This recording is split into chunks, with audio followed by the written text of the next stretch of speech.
अल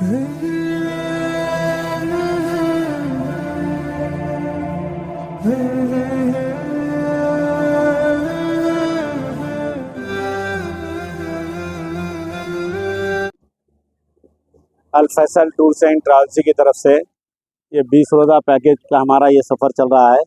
आज अल्हम्दुलिल्लाह हम ताइफ के सफ़र पर आए हुए हैं और यहाँ के मुक़द्दस मकामात की इंशाअल्लाह हम ज़ियारत करेंगे। अभी हम फ़िलहाल मस्जिद हज़रत अब्दुल्ला इब्न अब्बास के पास है। इस तरफ जो मस्जिद नज़र आ रही है, ये उस तरफ बताओ ज़रा। ये मस्जिद हज़रत अब्दुल्ला इब्न अब्बास है और इस तरफ बाब अब्दुल्ला है। ये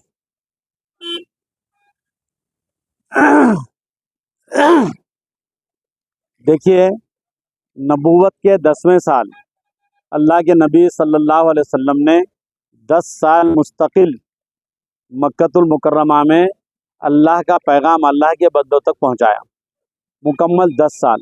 लेकिन बहुत कम लोग ईमान लाए, बल्कि ईमान कम लाए और सताने वाले ज़्यादा थे, परेशान करने वाले ज़्यादा थे। तो आप सल्लल्लाहु अलैहि वसल्लम ने सोचा कि चलो मक्के के बाहर कुछ मकामात पर अल्लाह का पैगाम अल्लाह के बंदों तक पहुँचाएँगे। तो सबसे पहले इंतखाब किया आपने ताइफ का। ये नबूवत का 10वां साल था। आपके चचा हज़रत अबू तालिब का इंतकाल हुआ था। उसके चंद दिनों के बाद हज़रत खदीजतुल कुबरा रज़ी अल्लाह तआला अन्हा का इंतकाल हुआ था। देखिए, हज़रत अबू तालिब ईमान नहीं लाए थे, लेकिन आपकी तरफ से आप सल्लल्लाहु अलैहि वसल्लम के लिए हज़रत अबू तालिब जो है बहुत ज़्यादा दिफा किया करते थे।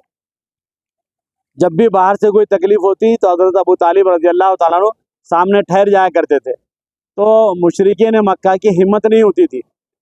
दूसरे हज़रत खदीजतुल कुबरा रज़ी अल्लाह तआला अन्हा, अगर बाहर से आप आते रंजीदा होते तो आपको तसल्ली देने वाली हज़रत खदीजतुल कुबरा रज़ी अल्लाह तआला अन्हा थी। इन दोनों हज़रात का इंतकाल हुआ। उसके बाद उस साल को जो है आमुल हुज़्न कहा जाता है। उसके बाद जो है 10वें नबूवत के 10वें साल अल्लाह के नबी सल्लल्लाहु अलैहि वसल्लम यहाँ पर अल्लाह का पैगाम अल्लाह के बंदों तक देने के लिए आए। अब थोड़ा सा गौर कीजिए कि रास्ता कैसा था। पहाड़ी रास्ते थे, कच्चे रास्ते थे, और ज़ैद बिन हारिसा रज़ी अल्लाह तआला अन्हु के साथ आप यहाँ पर तशरीफ़ लाए। तो यहाँ पर जो है आप सल्लल्लाहु अलैहि वसल्लम ने ये सोचा था कि यहाँ के लोग ईमान लाएंगे, लेकिन यहाँ के लोग मक्के वालों से भी ज़्यादा सख्त दिल निकले। इन बदबख्तों ने आपके साथ बदतमीज़ी नहीं की, बल्कि शहर के आवारा लड़कों को, औबाश किस्म के लड़कों को आपके पीछे लगा दिया। वो बच्चे आप पर पथराव करते, आपको ज़ख्मी हालत में करते।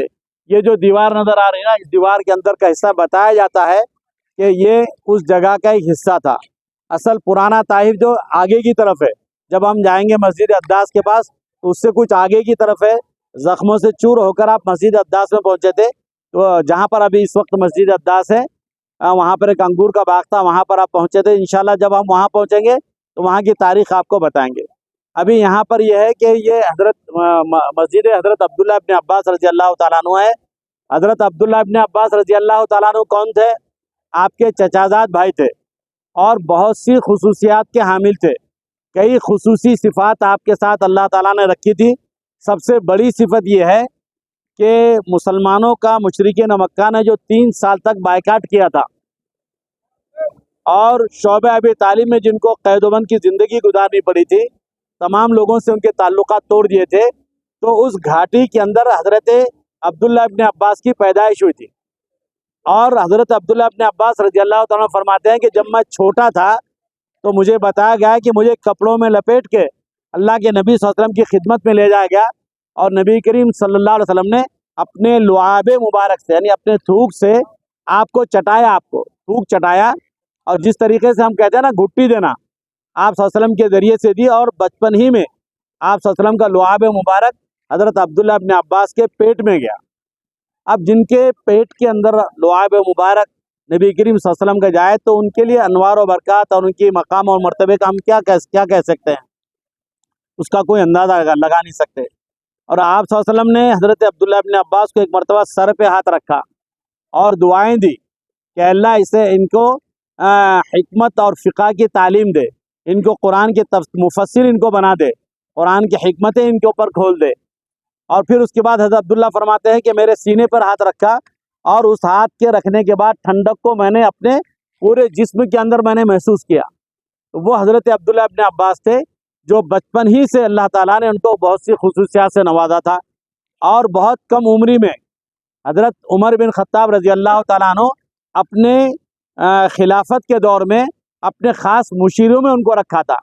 खिलाफत के मामलात में हज़रत उमर फ़ारूक रज़ी अल्लाह ताला अन्हु हज़रत अब्दुल्लाह इब्न अब्बास रज़ी अल्लाह ताला अन्हु से मशवरे लिया करते थे।